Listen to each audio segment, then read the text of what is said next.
and this is the 5 things that you need to know to get started in investing.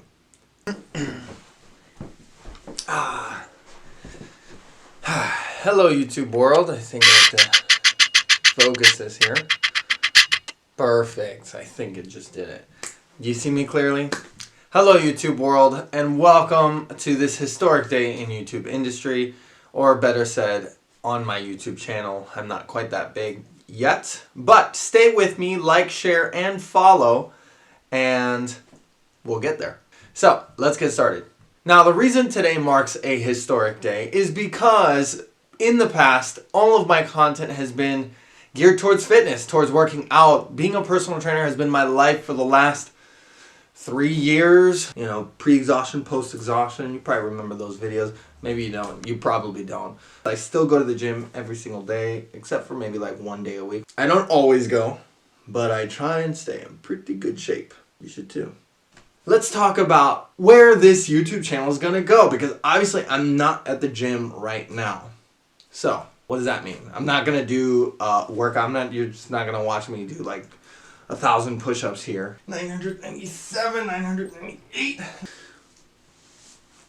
But where am I going to take this channel? I'm going to take it into the realm of this other passion of mine, this other side that you haven't seen of Alan quite yet, and that is the realm of financials, wealth building strategies, business systems, investing, stock market, real estate, anything that I missed? Peak performance. That's what I do. I'm a peak performance mentor. I'm still huge on body being the source of your mental transformation, right? And I was a personal trainer for so long that it's so ingrained into my identity, going to the gym, peak performance in a physical way, and how it transcends into your mind. Now, you've missed a lot. Since I've last posted on YouTube, all of my content has always been geared towards fitness. You might remember my YouTube channel under the name AMX Fit. I have no idea what that stood for back then. Alan MX. It stood for something. I know it did. The X was just for cool. But whatever. You get the gist. I am now revamping, because I've revamped my life. Everything you've missed, this is it. Lived in Madison, created YouTube channels in Madison as a personal trainer, moved out to San Diego. What else? I lived in a really nice apartment complex, but I shared a studio with my best friend from college. That was a fun time because it was like really nice. Everyone had like Maseratis, but we were like, you know, living it up on poor people budget. But still, that was awesome. Great experience. You know, we got to go to the beach all the time. What else did we do? We played volleyball every single weekend. I got really into salsa dancing. Dated my salsa dancing teacher. She's probably going to see this. Hey, we're still cool. I was dancing like every single day. Salsa dancing.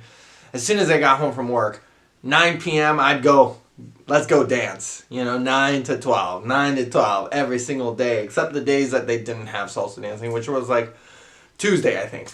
That was my day off from salsa dancing. COVID happened. Couldn't leave, couldn't do anything. Was living in California. Everything shut down. My gym shut down, and thus ending my personal training career, but igniting a new passion. And actually I already had this passion, which was business systems, financing, stocks, anything money related. I loved it. I love math. You'll learn that about me.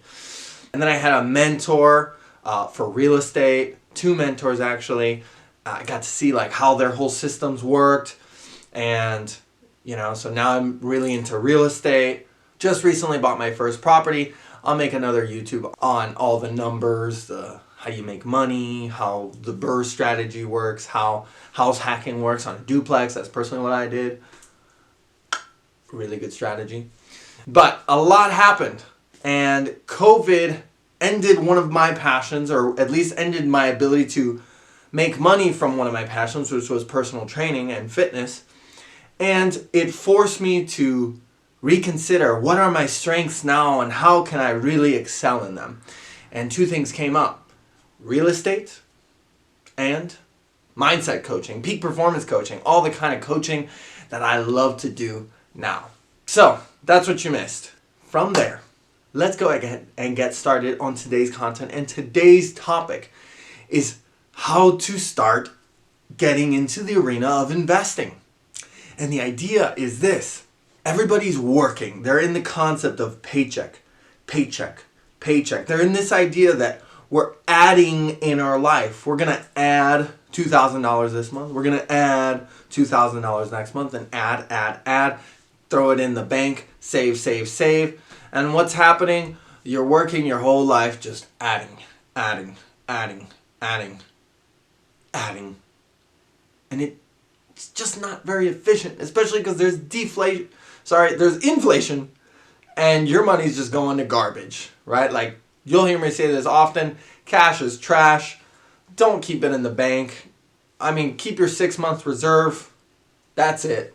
The rest, make your money work for you.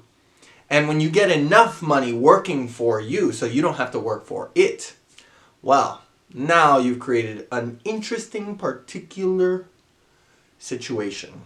And what now you've created when you do that is you get enough money working for you, meaning you get your money to pay your bills. Now you don't have to work anymore for it, and you can do whatever you want. Chances are you're going to love doing that, and you're probably going to keep on growing it and scale the money that you get. Like, what if you didn't have to go to work and work for your $2,000 paycheck or $3,000, whatever it is? What if you could send money to work for you, and money was like your little employee? You still got to manage it. You know, you're the manager, you're the boss of your employee, of, money, your employee. But still, he's doing all the hard work, right? If you could set that system up, how much more time would you have? What would you do with your life? Imagine it. You could do a lot of stuff, like more investing. Well, now you have a lot of choice. You have a lot of freedom to choose what you want to do every single day, right? You can work, the 20 hours to manage, to be the boss, and then maybe another 20 hours to keep investing, keep growing the portfolio. Like, this is kind of the separator. And that's what this channel is all about. I'm going to show you all the concepts, all the mindsets that I have now. And obviously, as I grow more and more, you're gonna grow with me. You're gonna see all those concepts come to fruition. Now, today is all about how to start investing. And I'm gonna show you the 5 things that you need to know to start investing. Number 1, you can't invest if you don't know how to invest. So number 1 is read. Read books. You are your greatest investment. You are the person who drives all of your investments. You are the very thing that will take the stock market and make it grow. You are the person who will choose it. You're the person who knows exactly what the numbers say about this one, so on and so forth. If you are the kind of person who can pick them, well, golden. So you got to improve yourself first by learning and reading. That's the number 1 investment. Invest your time and money into books, courses, mentorship, knowledge. By the way, that's my profession. I'm a peak performance coach. I'm a peak performance mentor. I take people who want to be more, do more, have more in their life, and I take them all the way to the finish line. Technically, I haven't taken someone all the way to the grave, because that would be the true finish line. This is the formula.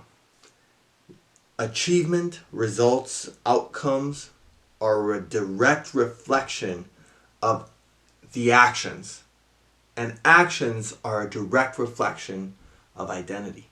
When you can focus on becoming more, as number 1 is all about. It's all about learning more, investing in yourself. You are your greatest asset. Becoming more. Invest in that, and the rest will come. Number 2 is data. How do you figure out what the numbers mean? Because the numbers never lie. That is number two. That is the essence of really good investing. The numbers never lie. 5 is always 5. 2 plus 2 is always 4. Unless you're a little kid and you always get it wrong. Lucky for you, it's as simple as addition, subtraction, multiplication, and division. You're probably not going to do anything ever more than that. And it's just like how you combine those in different formulas to help you see the numbers. That is number 2, right? So now a really good example of how you might be using numbers when it comes to investing is, for example, the stock market. What's your downside? What's your upside potential? So many people are just investing willy-nilly and they're like, oh, I like this one. Oh, I like this one. Are you really just investing in it because you heard hype? That's not good enough, you know? If you want to do it well, you got to do your own due diligence. You got to do your own numbers. You can't just go off of someone else's word, because if you're doing that, you might as well just give them your money and say, here, you do it for me. But then you don't know what they're doing. Personally, I'm not about that life. So don't ask me for money. But I will ask you for money. I do raise capital. You know, it's up to you. If you feel like you want to give it off to the pros, do it. The point is that the numbers never lie. Always do your due diligence.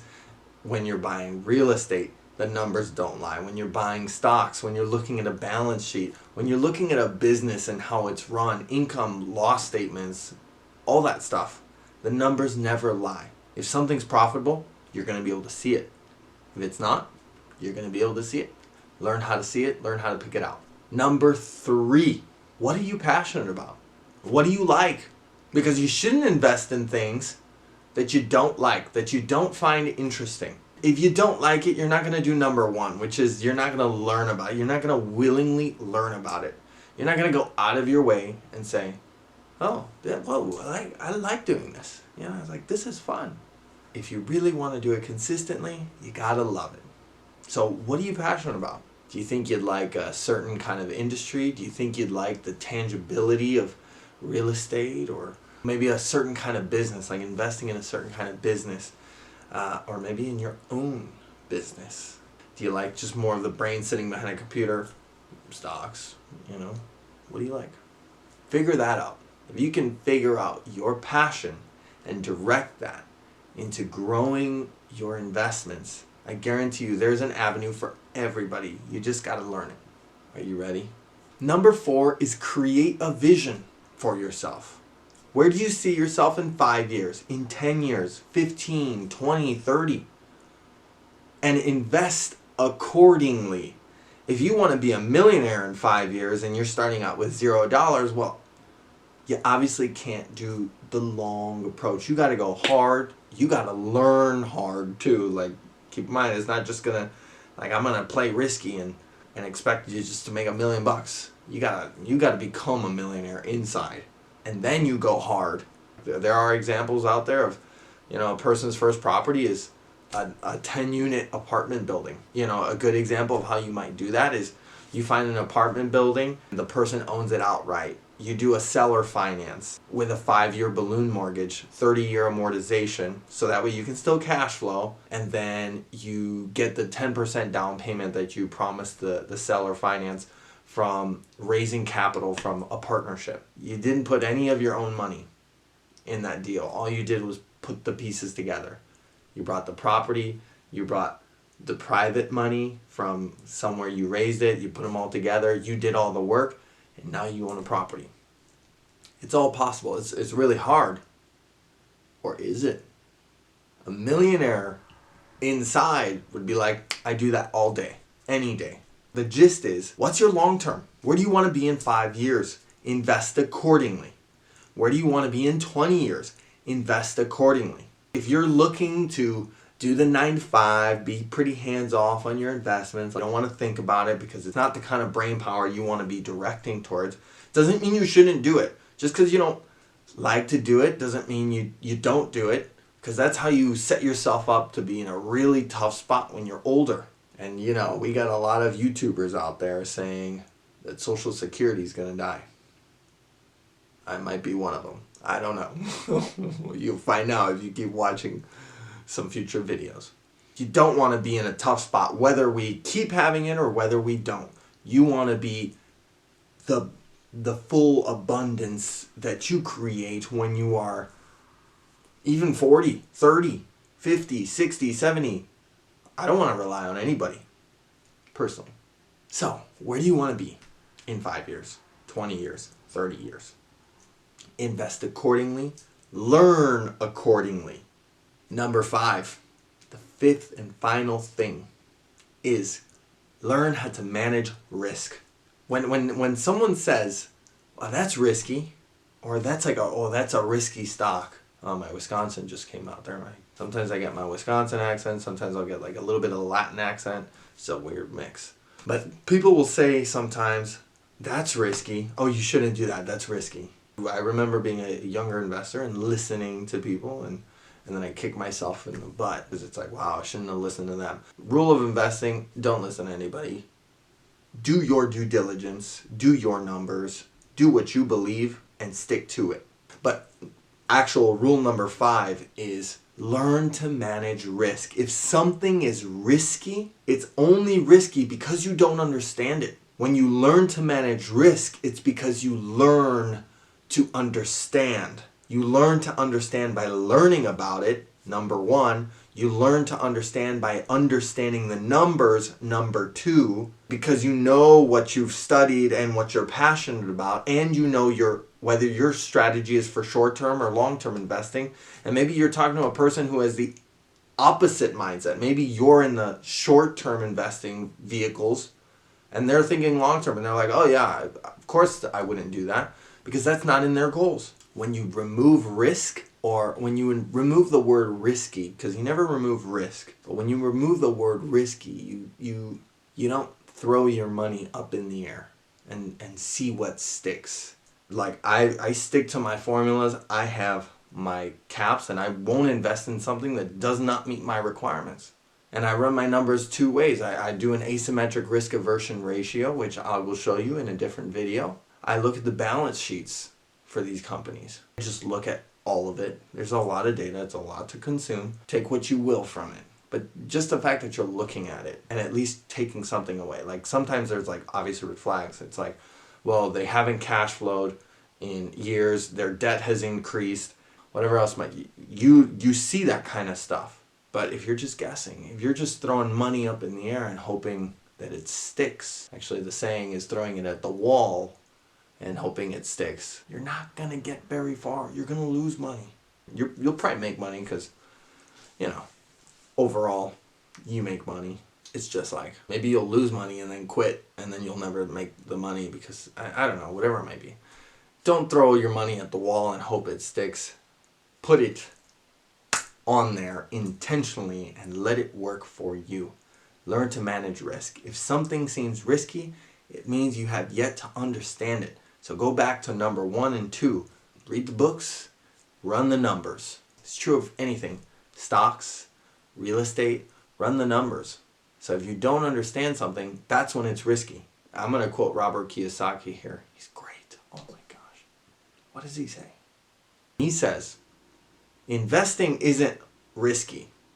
Being uneducated is risky. So true. My good fellows and my good fellas. I don't know what you call a fella, a lady fellow. My good fellas and my good fellows. I'm going to say my good fellas. My good fellalettes. Ooh, I like that. My good fellows and my good fellalettes. Thank you for watching. And this is the 5 things that you need to know to get started in investing. I will see you on the next episode. Like, share, subscribe. Click it below.